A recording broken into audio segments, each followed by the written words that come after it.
Ministre, bienvenue au Sénat, puisque c'est votre première audition, je crois, et je crois que vous avez démontré par vos propos que vous avez non seulement pris attache avec la large gamme de problématiques qui nous intéressent. Je vais vous rassurer tout de suite, c'est toujours les mêmes. C'est-à-dire que nous avons une certaine constance, vous allez voir à la fois dans les amendements que nous présentons chaque année, dans les vœux et les résolutions présentées à l'AFE, les sujets ne varient pas beaucoup, ce qui montre que nous cherchons à résoudre des problèmes qui ne le sont pas, qui s'améliorent bien sûr avec le temps, mais que, eh bien, il faut continuer à travailler. Donc, je crois que vous avez compris qu'en effet, nous sommes force de proposition. Vous avez vu les listes assez longues des sujets qui nous intéressent, avec des réflexions qui ont déjà été menées par les uns et les autres. Et je crois que, en effet, vous pouvez vous reposer sur nous. Nous sommes force de proposition, peut-être lanceurs d'alerte aussi, mais en tout cas, nous ne partons pas de rien. Je crois que beaucoup de choses ont été faites et qu'il y a une tendance à oublier ce qui a fonctionné auparavant et d'essayer finalement d'inventer de nouveaux outils, de faire différemment. Mais en fait, si on se reposait déjà sur des bases qui sont souvent solides, qu'on les reprenne, qu'on s'en inspire, je crois que peut-être qu'enfin nous trouverions des solutions et que nous avancerions un peu plus vite. Alors, moi, je ne souhaite pas que ces réunions, et je l'avais déjà exprimé plusieurs fois, soient une sorte de réunion des pleureuses où chacun présente sa liste de doléances, mais et c'est peut-être pour ça que les collègues qui se sont inscrits sont d'abord venus, et puis au fil du temps, on voit qu'ils disparaissent et que finalement, il ne reste plus que nous. C'est un petit peu le cas aussi également dans l'hémicycle quand nous débattons du budget des Français de l'étranger ou de l'action extérieure de la France. Et donc, je crois qu'à un moment, il faut que nous soyons sur une vision constructive, enfin, essayer de se dire qu'en effet, nous avons une force phénoménale à l'étranger, nous avons des beaux réseaux et nous avons fait le choix de l'universalité de ces réseaux il y a longtemps. C'est vrai que c'est un coût, et un coût que malheureusement, le ministère des Finances, depuis plusieurs décennies, n'est plus à même de soutenir ou de supporter, tout simplement parce que il ne voit pas un retour quantitatif sur investissement. En tout cas, il y a une dizaine d'années pour avoir exercé les mêmes fonctions que vous. Enfin, moi, les miennes étaient beaucoup plus concentrées. Vous, votre portfolio est beaucoup plus large.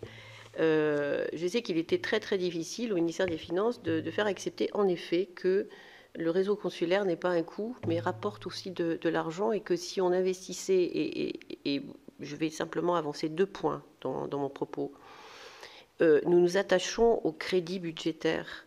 Mais bon sang, il est temps aujourd'hui de s'attacher aux personnes, au personnel. Ce sont des personnes qui nous manquent.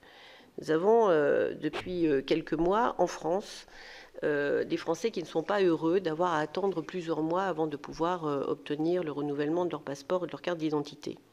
Les préfectures ont obtenu très rapidement une augmentation conséquente du nombre de personnes qui traitent ces dossiers-là. Alors, pourquoi est-ce que le ministère des Affaires étrangères ne pourrait pas obtenir aussi un nombre de personnels, parce que c'est bien sûr sur la masse salariale que les économies sont faites.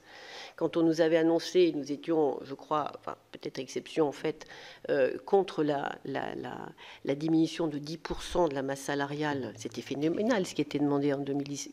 Heureusement, le ministre, 2 ans plus tard, a mis un terme à cette hémorragie, qui avait déjà commencé précédemment dans une moindre mesure quand même, parce que les 10%, c'était dramatique.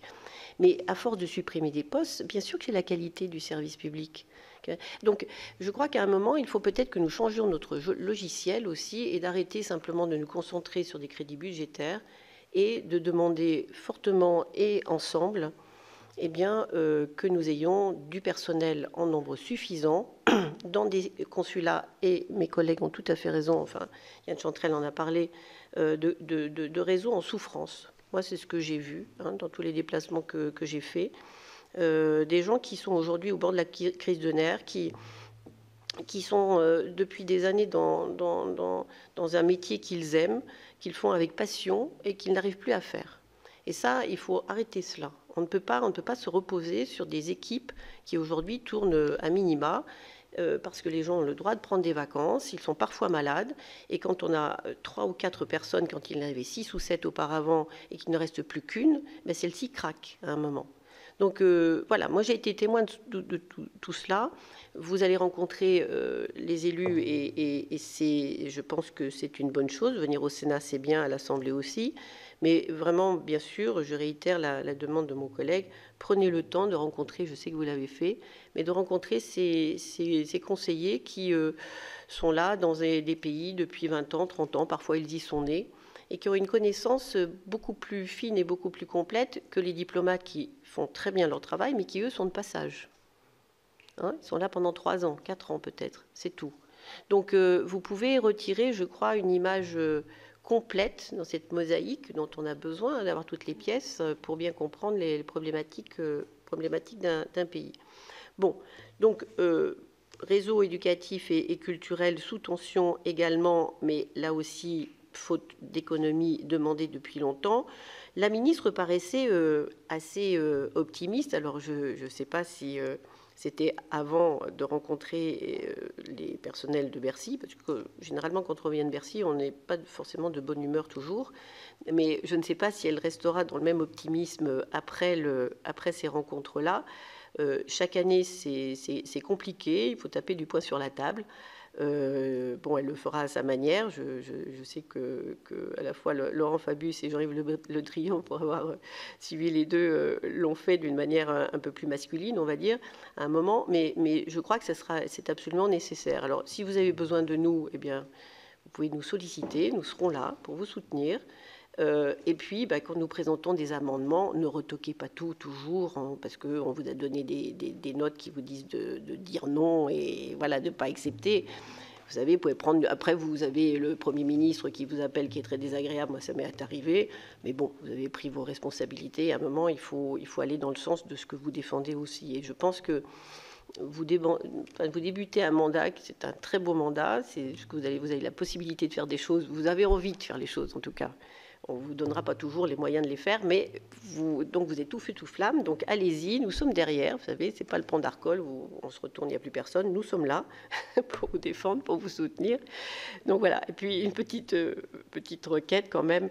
Aussi, répondez aux courriers. Parce que là, on parle d'un reliquat, par exemple, pour le SOS Covid. Avec mes collègues qui sont ici à cette table, nous avons fait une sorte de pétition. Enfin, moi, j'aime pas quand on écrit comme ça, mais on se dit qu'en étant plus nombreux, ça a plus de poids. Bon.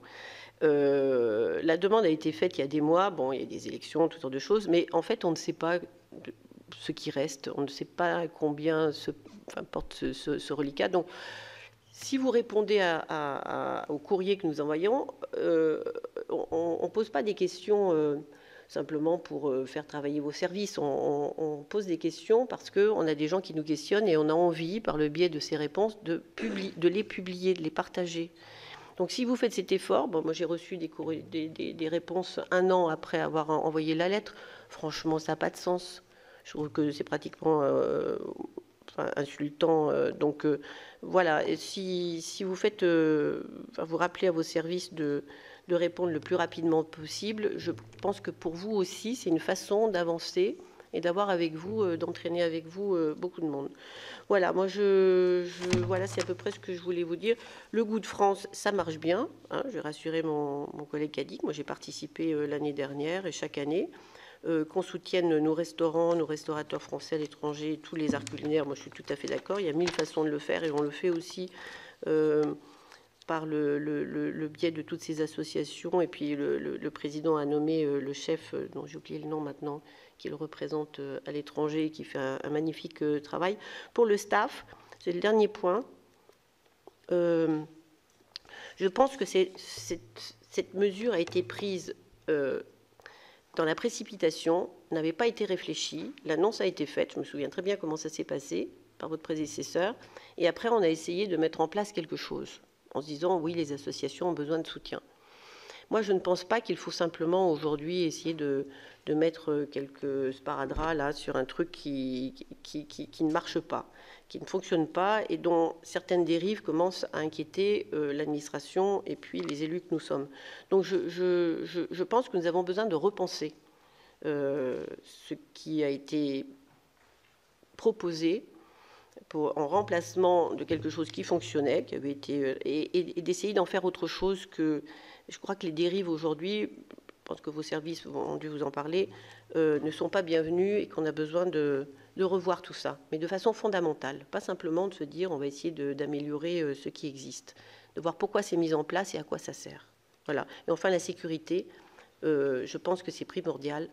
Il y a en effet une commission à l'AFE, mais les questions de sécurité sont vraiment très très importantes. Je crois pour l'ensemble des pays, pas simplement l'Afrique. Merci beaucoup, chers collègues. Alors, si on veut laisser le